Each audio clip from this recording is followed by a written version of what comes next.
Hello students, welcome to the EPG Pathshala. I am Ashok Goyal from the Department of Physics and Astrophysics, University of Delhi. Today we are going to talk on the module Calculus of Variations under the paper Classical Mechanics. After completing this module, you should be able to learn about the variational technique to extremize a given functional. And of course, we will define what a functional is. You will learn many interesting applications of this technique, namely equations of geodesics, etc. Now remember, Newton's equation of motion can be restated in terms of the Lagrangian equations by using D'Alembert's principle, as we have seen in the previous module. The Euler-Lagrangian equations can be derived in an elegant manner by using a variational principle called the Hamilton's principle. So earlier we have derived the Lagrangian equation by using D'Alembert's principle, but there is a very elegant manner in which these equations can be driven, and the elegant method is the variation principle, which is called the Hamilton's principle. And the development of calculation of variation, which is required to apply the Hamilton's principle, this in fact was started by Newton and then was extended by the Bernoulli brothers, by Euler, Legendre, Lagrange, Hamilton and Jacobi, to name a few important contributors during the 18th and the early 19th century.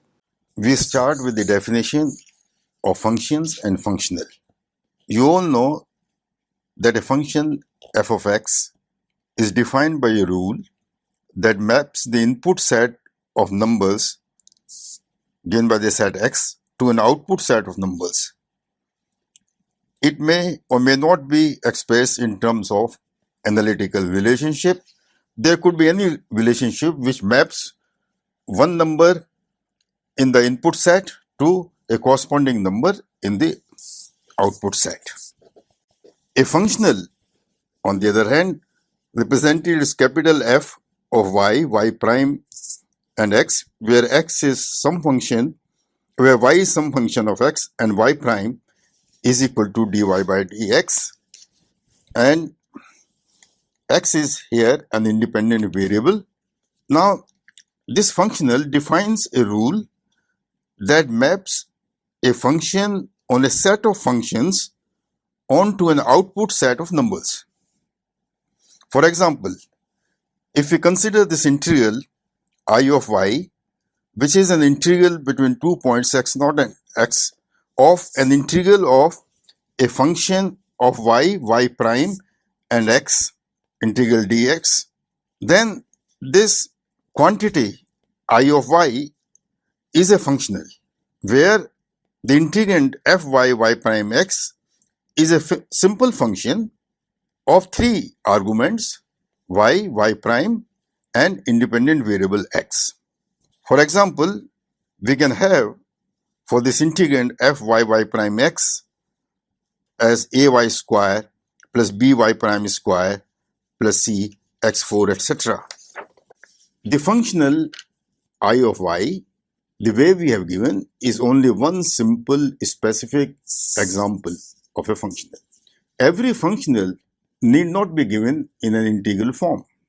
Remember that for a normal function of n variables, that if we have a function f of n variables x1, x2, xn, then from the chain rule we have the differential of the function f is equal to df by dx1 delta x1 plus df by dx2 delta x2 and so on and so forth till df by dxn delta xn, which can be written as sigma partial derivative of f with respect to xi into delta xi sum over all xi's.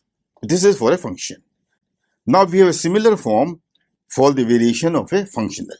So our functional delta I is our functional is I, and the variation of this functional delta I is equal to an integral from x0 to x1 over dx of the variation on the function f with respect to a variation on y into delta y of x, with delta f by delta y is equal to delta f by delta y minus ddx of df by dy prime minus d2x of df dy double prime and so on, where delta fy1 by delta of fy2, that is the derivative of this function y1, function evaluated y1 with respect to the function of y2 is delta fy2 of dy delta y minus y1 fy. This is how it is defined. So with this, we can prove the following results. First is that delta fy1 divided by delta fy2 is simply a delta function of delta y2 minus y1, and delta fy of a linear combination of two functions of this function f, that is lambda 1 of multiplied by a1 of f plus lambda 2 a2 of f, is given by lambda 1 of delta a1 by delta f plus lambda 2 multiplied by delta a2 by delta f. And another property is that delta fy2 of the kth power of fy1 is k times the function fy1 to the power k minus 1 into the delta function of y1 minus y2. Now delta f2 of dy1, we can see that this is so.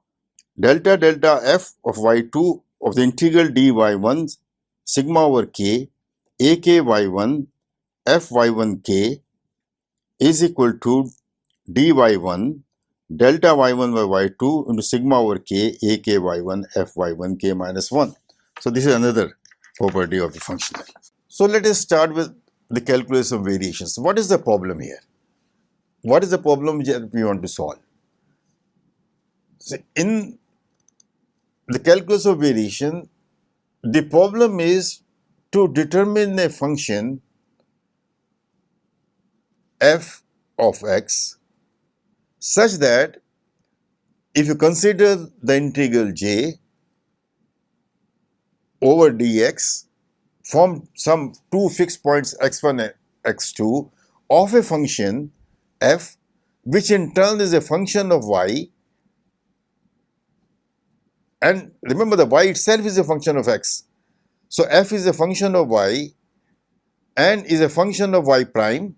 So y prime, by y prime we mean dy by dx, the derivative of y with respect to x and x. So x here is an independent parameter.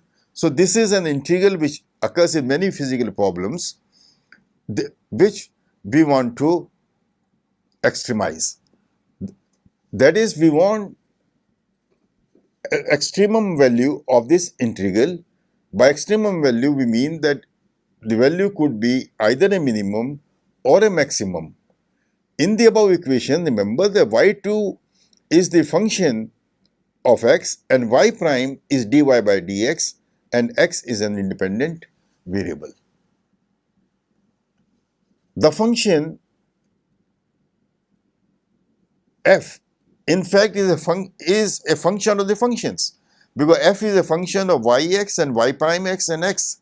This is called a functional and is given to you. So we have to extremize it, and the limits of the integration are fixed.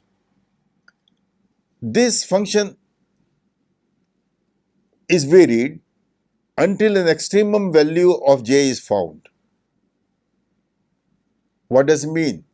This means that if a function y of x gives integral j a minimum value, then see, the functional f depends on y and y prime, but y prime is just the derivative of y.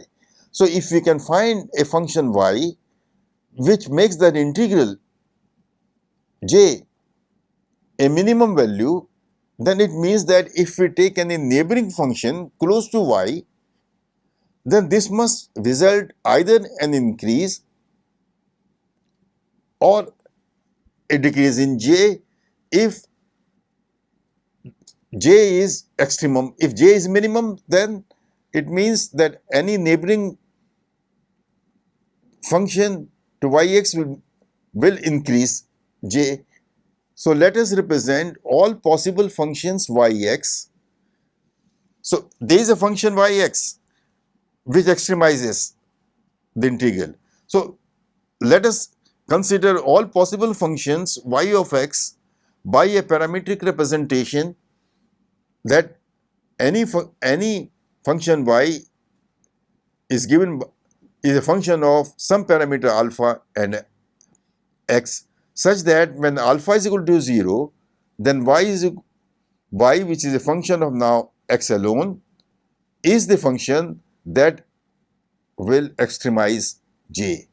In that case, we can write this function y, which is a function now of the parameter alpha which we have introduced and the independent variable x, as equal to y, a function when alpha is equal to 0, and x, that is the function which extremizes the integral, plus a small variation parameterized by alpha, which we have written as alpha eta x, where eta x is some function of x which has continuous first derivative and which vanishes at the endpoints, because all the neighboring paths that we take, neighboring functions, they should all end at the same points, x1 and x2. Since alpha x is yx at the endpoints of the path.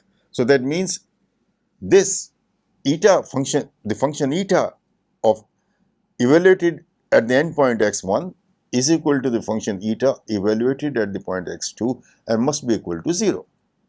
The integral j now becomes a function of alpha and of course etas. So this jx can now be written as a function of f of a function which depends on the function y, which is a function of alpha x, y dash which is a function of alpha x and x. Now we have considered the integral j, which is a function of alpha, and we want to extremize it. Now if you look at the diagram shown here, we have shown the path by a solid line, which is the extremum path, which means on this path j of x is an extremum, either a maximum or a minima. To see the variation of j over the nearby paths, let us consider two varied paths, one below this and one above this, and we have shown this varied paths be given by the extremum path y of x plus some parameter times a small variation eta 2 of x, and another path given by y of x plus alpha times eta 1 of x. When we are extremizing the path, remember that the initial and final points are fixed. So x1 and x2 are fixed. So we vary the paths around the extremum path and then demand that the integral g takes up the extremum value, that is the variation of j with respect to alpha as alpha goes to 0 is equal to 0 for all functions eta x. Now dj by d alpha is dd alpha of the integral from x1 to x2 of a function y, y prime and x dx, which is to be extremized. Now dj by d alpha, by differentiating given in the previous equation as dd alpha of integral x1 to x2 fy y prime x dx is equal to the integral from x1 to x2 of the variation of f with respect to y into dy by dx plus variation of f with respect to y prime and d2y by d alpha dx into dx. Now the second term can be integrated by parts. So we can write the df dy prime into ddx of dy by d alpha dx is equal to first function, which is df by dy prime, in the integral of the other function, which is dy by d alpha, evaluated between the fixed points x1 and x2, minus integral of differential of the first, which is ddx of df into dy prime, into integral of the other, which is dy by d alpha, integrated over dx. Now from the equation of the paths which we have taken, dy by d alpha is equal to eta x. Therefore, dy by d alpha between the points x1 to x2 is eta x2 minus eta x1. But the variation at the end points vanishes. Therefore, this quantity is equal to 0. That means dy by d alpha, when integrated, evaluated between the extreme points, is equal to 0. Therefore, we have dj by d alpha equal to the integral from x1 to xt of df by dy by d alpha minus ddx or df by dy prime dy by d alpha dx, which is equal to df by dy minus ddx of df by dy prime and dy by d alpha being eta x into eta x dx is equal to 0. And this must be true for all arbitrary variations eta x. Therefore, ddx of df by dy prime minus df by dy is equal to 0. This is an important result. This says that the function to be extremized between the limits, fixed limits, must satisfy this equation, that is ddx of df by dy prime minus df by dy is equal to 0. This is the Euler equation, and this is a necessary condition for the functional j to be an extremum. This equation was derived by Euler in the year 1744. So remember that if you know the function that has to be extremized, then the extremum of that function should be such that it satisfies this Euler equation. We will illustrate this by simple examples. The simplest example is the shortest distance between 2 points on a plane. You all know that the shortest distance between 2 points on a plane is a straight line passing through these 2 points. This is the extremum.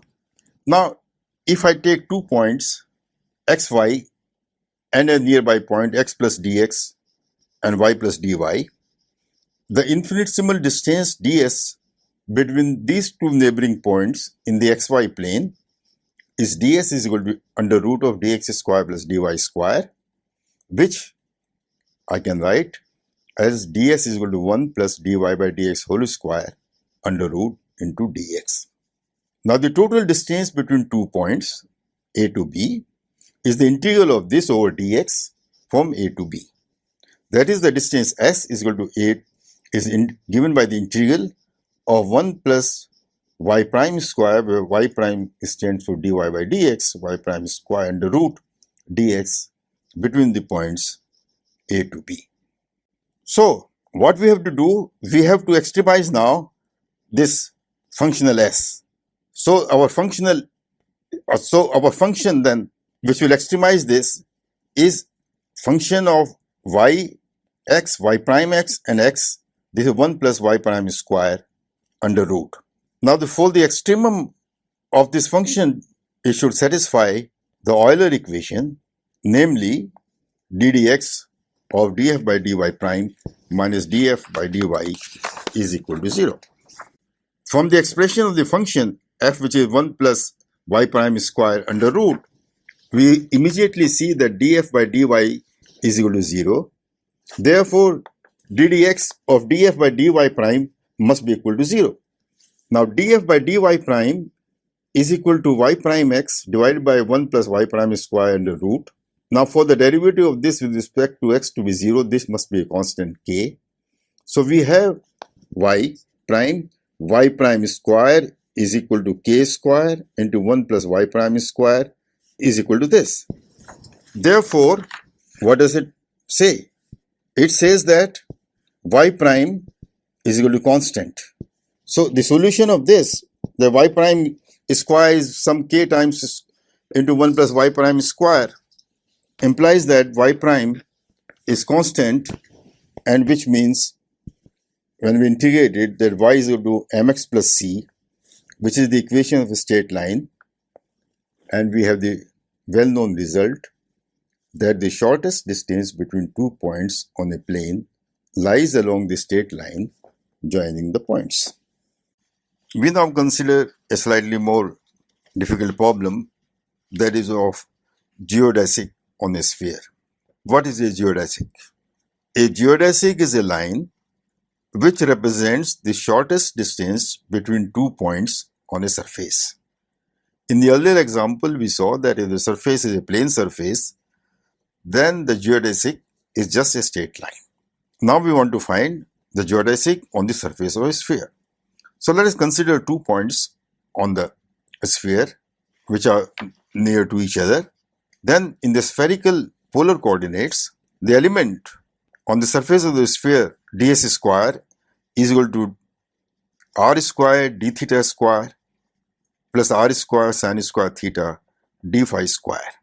Thus the distance between 2 points 1 and 2 on the surface of the sphere is given by s is equal to r, where r is the radius of the sphere, integral from the point 1 to 2 of 1 plus sin square theta d phi by d theta whole square under root d theta.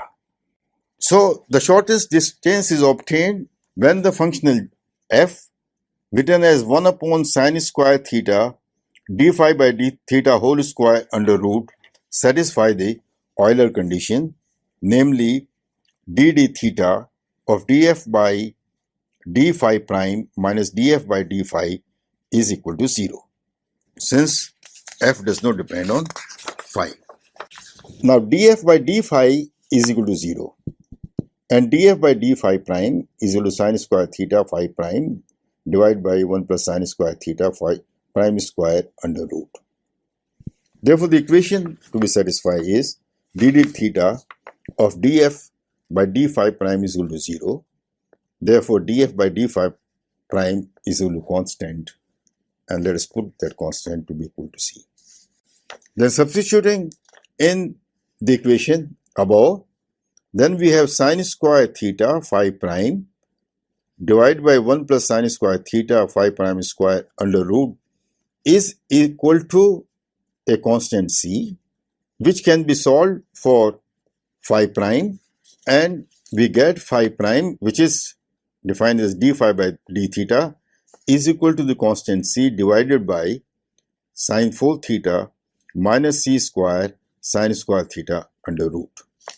Therefore, phi is the integral of this plus some constant h.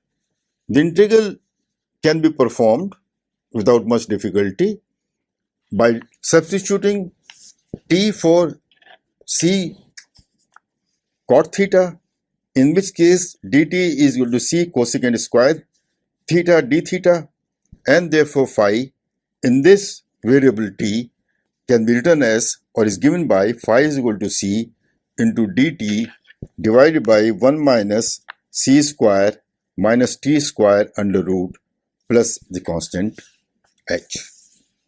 Now this can be easily integrated, and we get phi is equal to c sin inverse t by b plus k, where b square is equal to 1 minus c square, which can be written as b sin of phi plus k is equal to k is equal to c cot theta.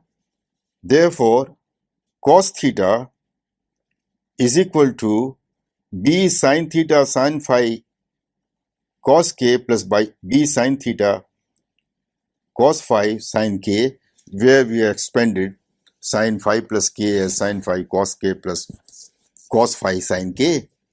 Now if you multiply this by r, we have CR cos theta is equal to B cosine K of multiplied by R sine theta sine phi plus B sine K multiplied by R sine theta sine phi.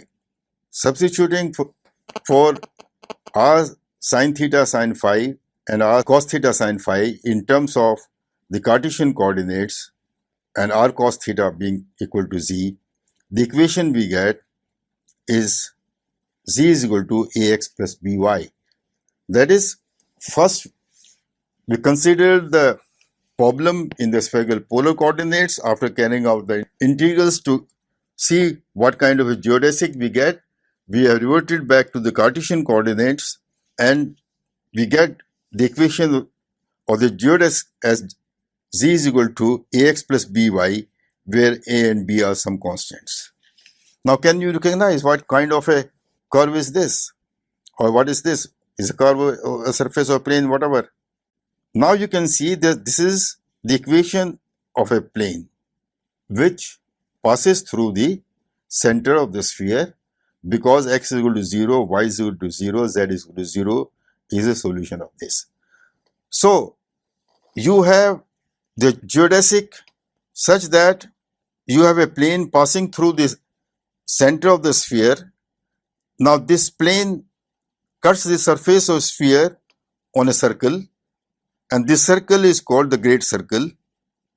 Thus, the shortest distance, that is, the geodesic between 2 points of a sphere, lie on a great circle passing through these points. We will now consider what is known as the Brachistochrone problem. This is one of the classical problems in the calculus of variations.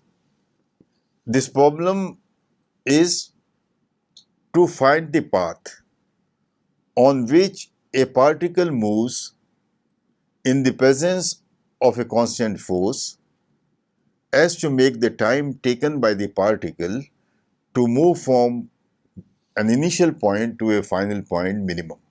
For example, if the particle falls under gravity, under the force which if we take to the gravity, then the problem is to find the path, that what should be the curve on which the particle moves under this constant force of gravity, which will make the time taken by the particle from point A to point B a minimum. So this was a problem which is known as Brachistochrone problem, and this problem was first solved by Johannes Bernoulli in the year 1696. To solve this problem, we will choose a coordinate system. So we choose the particle moves on a curve, so the curve is on a plane, so we choose a coordinate system so that the initial point lies on the origin and the force field is directed along the positive x-axis and the other axis are the y-axis with the horizontal axis. We assume that there is no force of friction and there is a constant force of gravity acting on the particle. The force of gravity is constant, which is m times g, where m is the mass of the particle. The total energy of this system during its transit is conserved because gravity is conservative force. That means the total energy, which is equal to sum of the kinetic energy and the potential energy, must be constant. So at the initial point, so we take the origin or at the initial point, we take the potential energy to be equal to 0 and the particle starts at rest, so its kinetic energy is also 0. So T plus U is equal to 0 at the initial point, and as the particle moves along this curve, and since the energy is conserved, the total energy remains equal to 0. So at any point in the transit, the kinetic energy is half mv square and the potential energy is minus mgx if x is the coordinate of the particle which is moving along the direction of gravity. So half mv square minus mgx equal to 0. That means the velocity of the particle at any position is given by under root 2 gx. So we know the velocity. We know the velocity at any point. So what we do, we take a small line element and find out how much time is taken to travel the distance.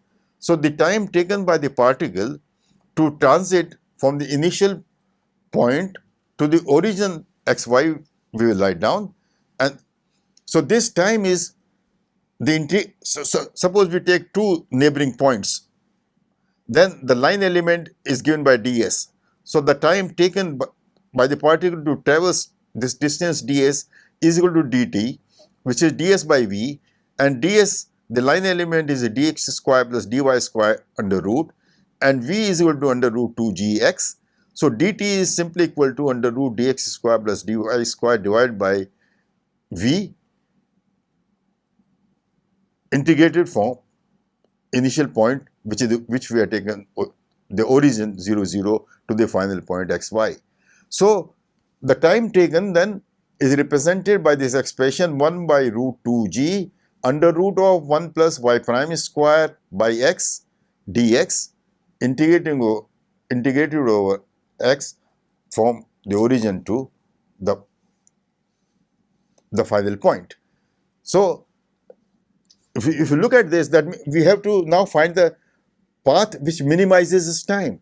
So we have to extremize the function which is the integrand.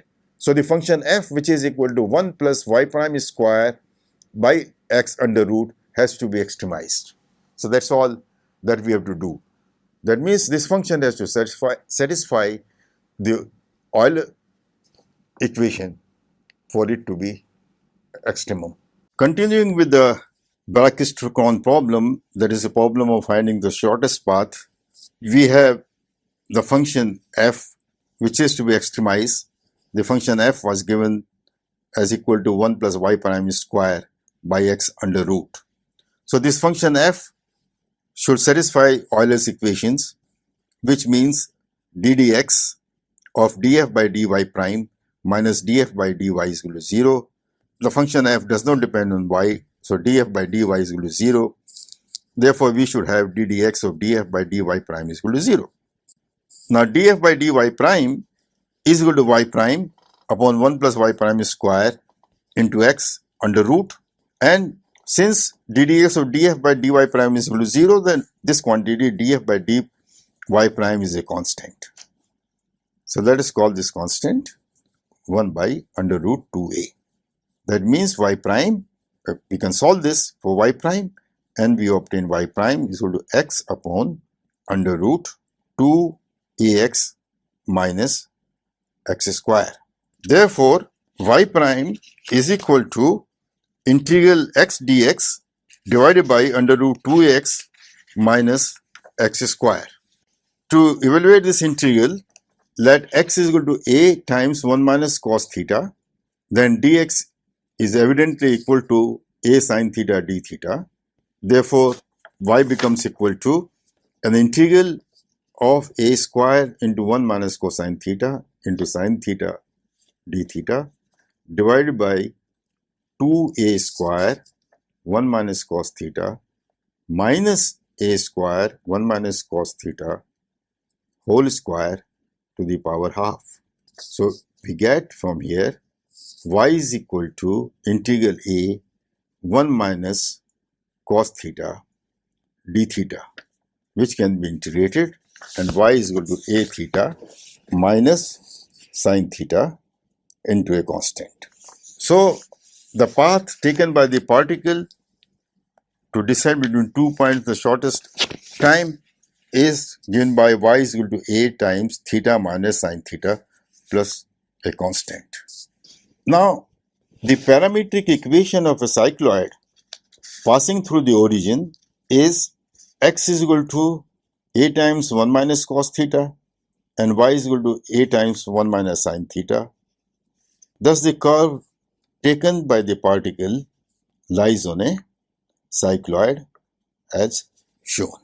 So, students, let us now summarize what we have learned in this module.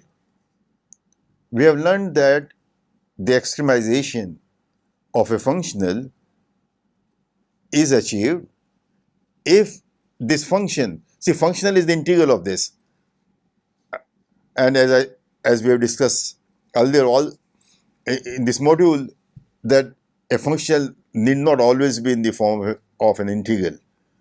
So what we have learned is that the extremization of a functional is achieved if we have a function f which is a function of y, y prime and x, where x is the independent variable and y prime are themselves functions of x. So if this function satisfies the Euler equation, namely the total derivative with respect to x of the partial derivative of f with respect to y prime minus df by dy is equal to 0, then we have extremized the function. And we have seen with the help of certain example that if we extremize or find the minimum distance between 2 points on the surface of a sphere, that is the equation of geodesic, then we found out that the geodesic on the surface of the sphere between 2 points lie on a great circle. Thank you.